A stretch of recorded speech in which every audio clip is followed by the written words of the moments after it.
Bom dia, Lin. Bom dia, Dr. Walter.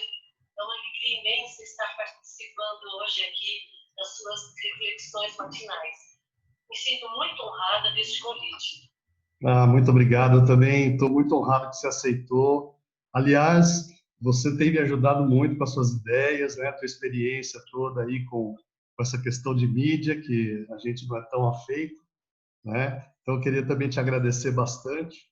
E eu sei que você é uma pessoa sedenta de conhecimento, que também está sempre estudando, sempre pesquisando, e me dá muito toque sobre os temas e as temáticas que eu tenho discutido, né?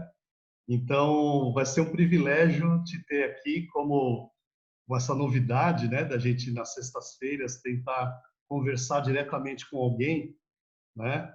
Então, é uma honra, você é a primeira. E Olha, muito obrigada. Isso me honra mais ainda.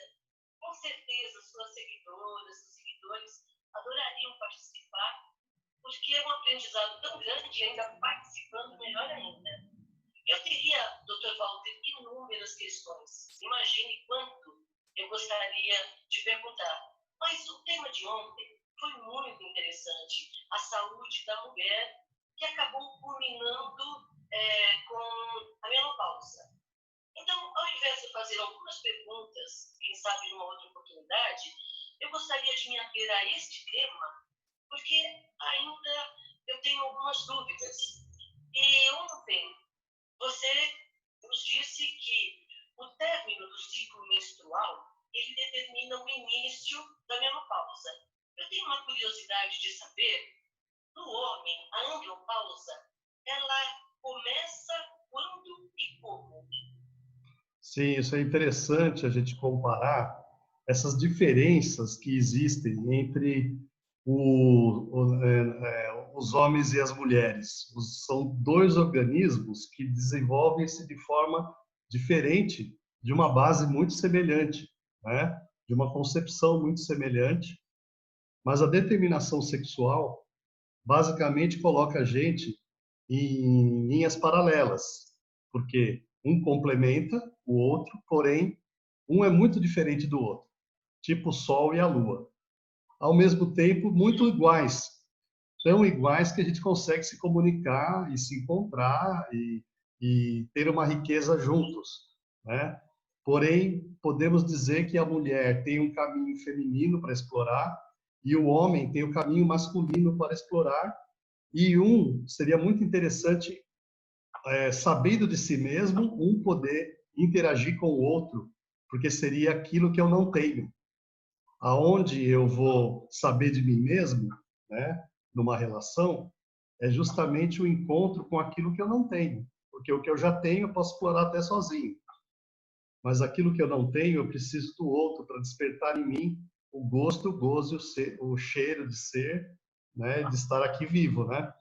Então é muito importante porque para o homem não tem essa, primeiro não tem os ciclos que a menstruação determina, que para a mulher é muito marcante, fazem todo um desenvolvimento especial do organismo feminino, a cada mês um preparo para uma gravidez, durante período longo da vida, né? Às vezes mais de 20 anos, e então aquilo fica no organismo feminino muito potente, né? E na menopausa, que a menopausa é o nome que se dá para a última menstruação, aonde não menstruou mais. Então, às vezes, fica assim, você está na menopausa, não está na menopausa, e a mulher não sabe direito, porque no final ela tem algumas irregularidades. E às vezes, depois de um ano, já que está quietinho, ainda vem mais uma menstruação para despedir. Tem esses nuances que determinam um período, assim, de alguns anos, 2, 3 anos antes e 2, 3 anos depois dessa data, que a gente chama de climatério. Então, durante o climatério, ocorre uma data que é a menopausa, que é a data que a gente lembra. Ó, essa foi a minha última menstruação. Mas o período é um pouco longo. Pode chegar assim a uns 5 anos, ou até mais, às vezes, de transformação entre uma estabilidade cíclica e uma estabilidade sem ciclo. E o homem que não tem ciclo, como funciona para ele na idade mais madura? Ele vai tendo uma progressiva mudança orgânica, uma progressiva mudança na carga hormonal, muito sutil ao longo do tempo e que pode durar quase que até o final da vida dele, uma curva que vai chegar lá na frente, né? É como se a gente visse o trilho de trem, que eu falei que o homem e a mulher estão paralelos, né? Só que cada um do seu jeito. Então, se a gente olha aquele trilho do trem, lá na frente as linhas não se encontram, tipo na matemática, duas linhas paralelas se encontram no infinito. Então, a gente pode falar assim, olha, em tempo mais ou menos igual, o homem e a mulher vão estar iguais, né? Mas a mulher vem e se transforma de forma contundente, né? Numa crise que é a crise da menopausa, e o homem progressivamente vai entrando, ele não tem um período marcante que a gente poderia chamar assim de uma andropausa. Então, para certas culturas como o chinês, por exemplo, ele trabalha muito o homem desenvolver a sua capacidade e o homem tem essa capacidade, inclusive reprodutiva, por um período muito longo da vida, enquanto a mulher tem um período de oportunidade, né? Talvez isso biologicamente, aí eu vou colocar um fator, né, dos meus estudos, né? Porque a gente precisa ter muita saúde para criar filho. Então, a mulher ganha um presente muito forte, uma coisa muito grandiosa, que é essa capacidade de formar a família e criar filhos, num momento onde ela tem que manter suas energias mais altas. E depois, numa fase de maior maturidade, ocorre, então, uma mudança, porque os filhos crescem também e ela não precisa mais fazer aquele tipo de cuidado. Então, ela vai cuidar de si mesma. É como se tivesse duas fases. E o homem não, ele está atrelado num processo de lenta mudança, então ele vai sentindo que vai mudando, mas ao longo do corpo.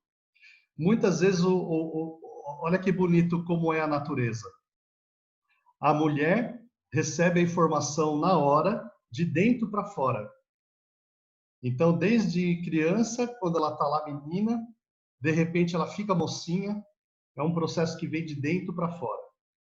Mesmo que ela ainda esteja brincando com boneca e muito menina, ela já fica moça. E o menino? O menino ele vai lentamente se transformando. Como é que a gente sabe que o menino entrou na puberdade? Porque muda a voz. Ele vai ficando com a voz grossa. Então, isso é um indicativo da puberdade. E as mudanças físicas que ocorrem. A menina também, ela tem as mudanças físicas, mas depois de um clímax, que é a menarca, que é a primeira menstruação. A mesma coisa ocorre lá no final. Quando é para ter essa mudança de fase da maturidade, a mulher entra num período chamado climatério, onde tem a menopausa. E o homem? O homem vai progressivamente mudando. Então tem uma diferença bem grande, né, entre o processo masculino e o feminino. Tem uma pergunta aqui, Lili, qual é a idade mínima que a mulher começa a sentir os primeiros sintomas da menopausa? Qual seria essa idade que a gente considera que está na menopausa? Então, normalmente, uma menopausa oportuna é depois dos 40 anos, em torno dos 45 anos, né? Porque normalmente a mulher começa a ter as suas menstruações, né? Com 12, 13, 14 anos, né? Hoje em dia a gente começa a ver que tem uma precotização da menarca, que é a primeira menstruação. Então, às vezes as mulheres terminam também o seu período antes, porque já lá dentro do útero, quando a menina está nascendo, já tem o número de óvulos que ela vai usar durante a vida, que é mais ou menos uns 300 mil óvulos. já está na menina quando ela nasce. Por isso que ontem eu disse que o homeopata cuida desde o intraútero.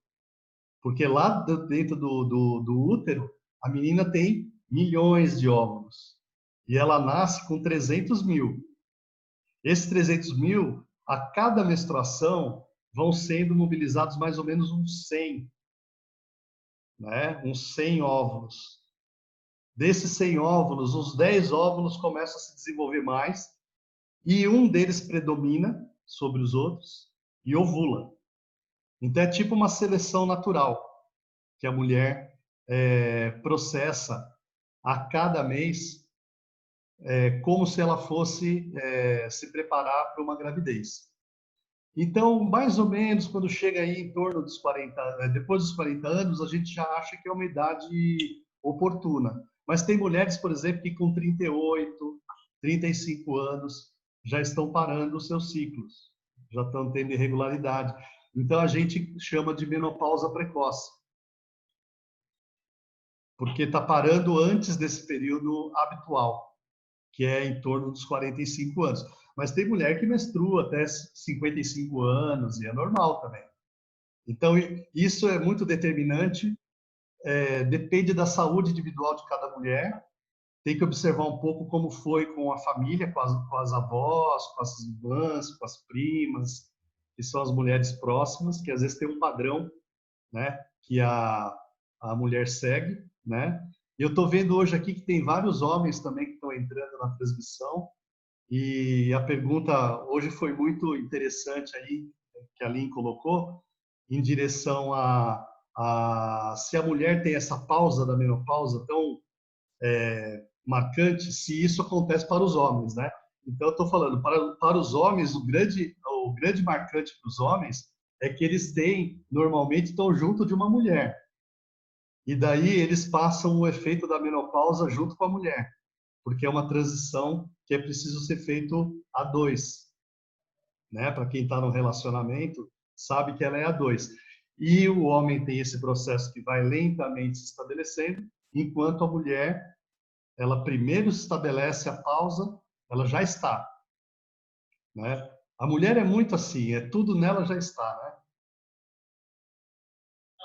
Doutor Walter, eu vou esclarecer algo que está ocorrendo. Toda hora eu tenho que voltar para o aparelho, porque está havendo uma pausa, já que estamos falando de pausa de menstruação, está havendo uma pausa na conexão. E eu perco você, porque a minha conexão não é a sua. O que está acontecendo eu não sei. Ah, tá. Mas então eu peço desculpas dessas minhas interrupções, que você sobe e eu tenho que reativar. Ah, tudo bem. Eu vou aproveitar, tá bom? Tudo isso que você falou me leva a perguntar uma coisa. Eu observo que são os hormônios que ficam diferenciados para atingir esse estágio de menopausa. E as mulheres têm um hormônio, os homens têm outros, mas nós temos em comum a testosterona, que eu saiba, né? Aí você explica isso, por favor. E a testosterona, eu gostaria de saber qual é a relação que a testosterona tem com a libido, já que esse hormônio atua no homem e na mulher. Sim. Então, nós temos tanto o homem quanto a mulher possuem hormônios muito semelhantes, né? Em níveis diferentes, vamos dizer, né? Então, quando está lá na puberdade, existe uma diferenciação, porque o homem tendo testículo vai produzir mais testosterona. E a mulher que tem os ovários vai começar a ciclar e produzir mais o hormônio feminino. Agora, o homem também tem estrógeno, só que ele tem os hormônios estrogênicos em níveis mais baixos, né? E a mulher também tem testosterona, só que ela tem um nível de testosterona diferente do homem. Vamos dizer que é a parte estável hormonal feminina, e tem uma parte cíclica, que é os outros hormônios esteroides, que são o estrógeno e a progesterona. Isso aí já é diferente porque são hormônios que vão ser produzidos também no corpo lúteo, que é o corpo lúteo, ele aparece quando tem ovulação. E ele serviria para quê? Ele mantém aquela período fértil na mulher, e se vem uma gravidez, né, ele começa a manter a gravidez no início. Então, a gravidez no início é mantida pelo corpo lúteo, mas o hormônio que começa a ser produzido lá na placentação, lá na formação da placenta, que também é muito estrógeno, né? Então, a mulher tem estrógeno e progesterona, né? O homem e tem testosterona em níveis estáveis. E o homem tem testosterona, tem estrógeno, mas tem testosterona em níveis diferentes, né? Quando a libido é uma questão que é interferida pelos hormônios, mas ela não é diretamente relacionada só ao hormônio. É que o hormônio está muito direcionado a uma moldagem física. O hormônio molda o corpo físico. E molda também, a gente já sabe que, dependendo da carga hormonal, ele está moldando o nosso cérebro. Então, tem a ver com como a gente vai ver a vida, como a gente vai encarar o prazer, a relação com o outro, né? Então, os hormônios são os humores corporais. São substâncias que, em pequena quantidade, promovem reações do corpo todo. Então, é muito importante o jogo hormonal. E na menopausa acontece uma coisa interessante. Na menopausa acontece uma coisa interessante porque a mulher não deixa de ter estrógeno. Só que os níveis ficam estáveis, não ficam mais dando aqueles picos para ovulação, mas continuam sendo produzidos. Então, o que ocorre é que a mulher tem que ter uma adaptação da sua libido, mas veja que interessante, se a gente comparasse a quantidade de estrógeno com a de testosterona que a mulher tem, a proporção, depois da menopausa, essa proporção muda. E a testosterona adquire uma importância muito maior. Então, é muito comum a mulher relatar que enquanto ela tinha os ciclos, enquanto ela estava tendo ciclos menstruais, a libido dela era de um jeito. Então, tinha uma semana que estava indiferente, tinha uma semana que estava mais interessada, daí tinha uma semana super interessante, daí tinha uma semana que o sexo sumiu de vista. E o homem?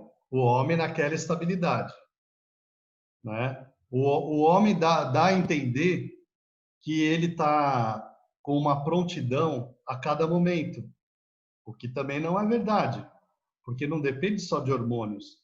A libido, a sexualidade se baseia nessa energia chamada libido, né? Que é uma energia que todos nós temos.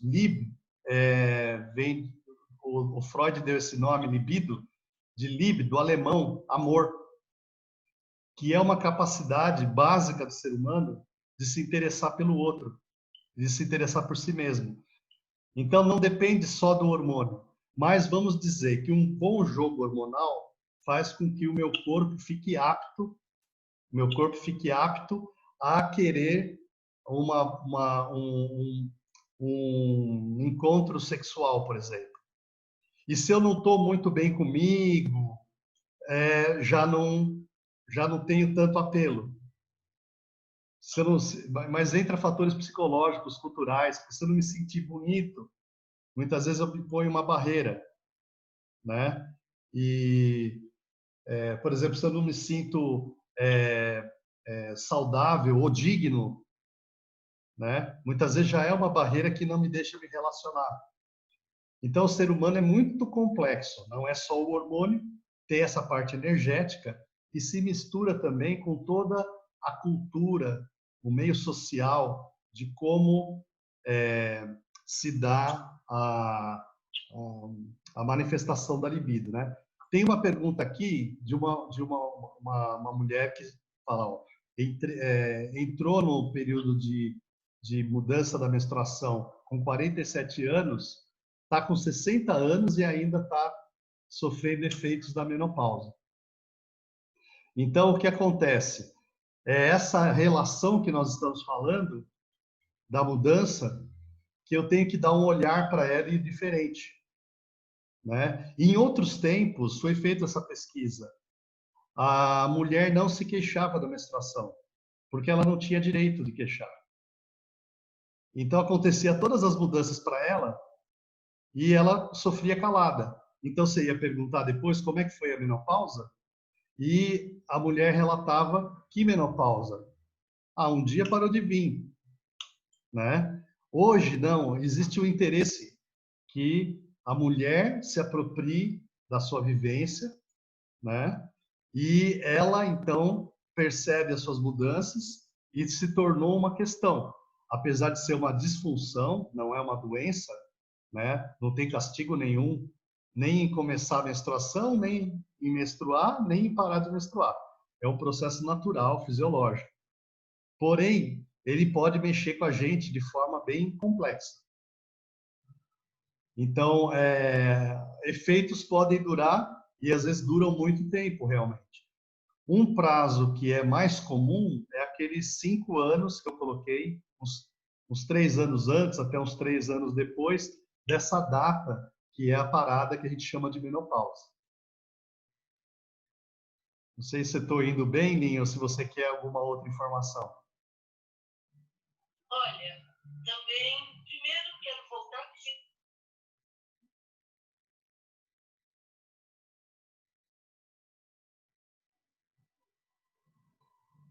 Acho que cortou novamente, está cortando, né? Temos que ter paciência com a tecnologia, que ela ajuda muito, né?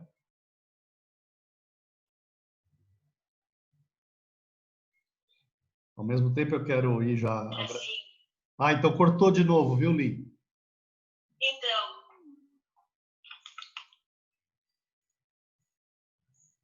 Agora tá. eu não sei, nunca tive esse problema. É a primeira vez. Peço desculpas das interrupções, não sei o que aconteceu. Mas eu gostaria de finalizar perguntando sobre a testosterona e o envelhecimento precoce. Como que ela atua, principalmente na mulher? Sim, sim. Porque tanto o homem, então a gente vinha dizendo, tanto o homem quanto a mulher tem o hormônio, o homem num certo nível e num certo desenvolvimento, e a mulher também num certo nível, num certo desenvolvimento. Então, existe uma relação de níveis hormonais, que é bom a gente ter uma boa relação de saúde. Isso é simples de se ver, pedindo o exame de sangue, o médico pode avaliar, né?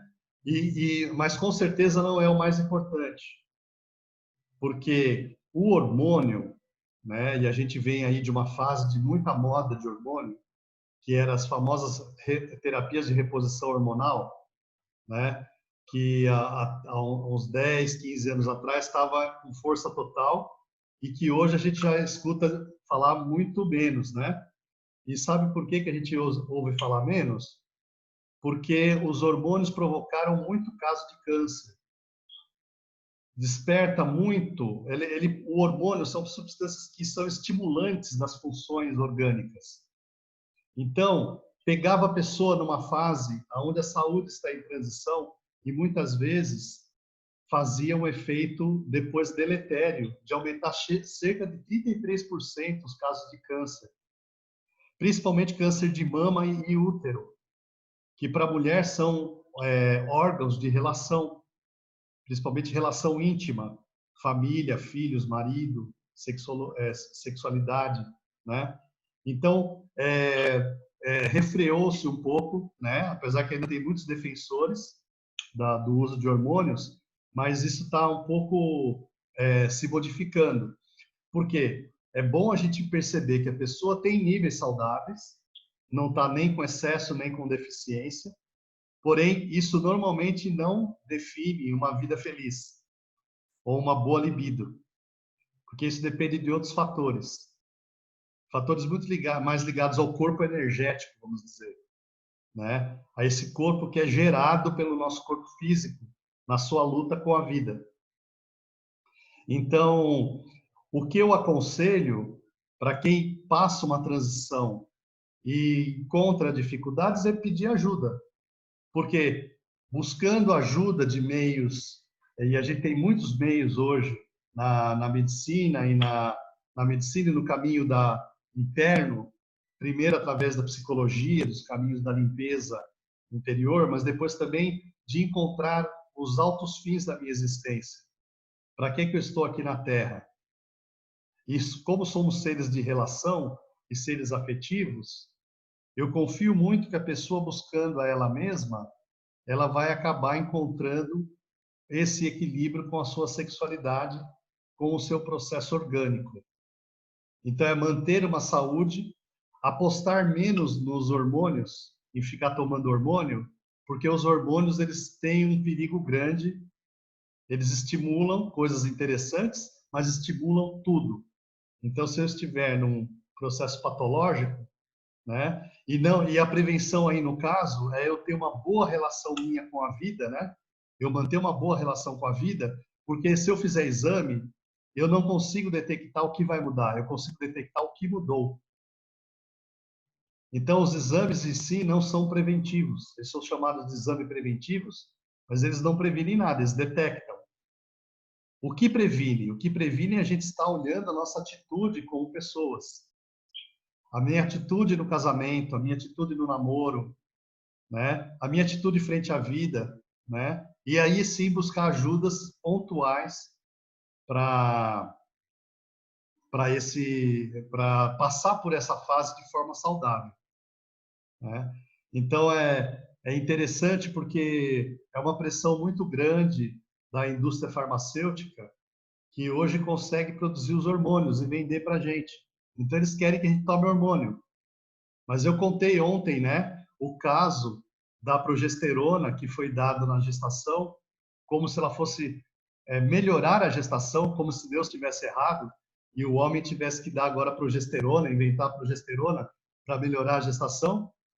E depois de 15 anos, verificou-se que as crianças que tinham sido geradas por essas mulheres tinham graves problemas de formação genital. E as meninas perdiam o útero com câncer, com 14, 15 anos. Então foi uma catástrofe. Então hoje em dia ninguém dá nada para grávida, né? Já reparou que ninguém nem olha muito para grávida para não dar problema, né? Que é outra coisa que a gente pode falar um dia. Por que isso, né? Agora, a mulher, essa geração de mulheres que está meio que desbravando o que as mães não puderam, né? E está falando de si mesma, está procurando ser mais feliz e se manter ativa sexualmente. Essa geração de mulheres agora é o alvo, né? E tem até uma campanha que põe um alvo assim, né?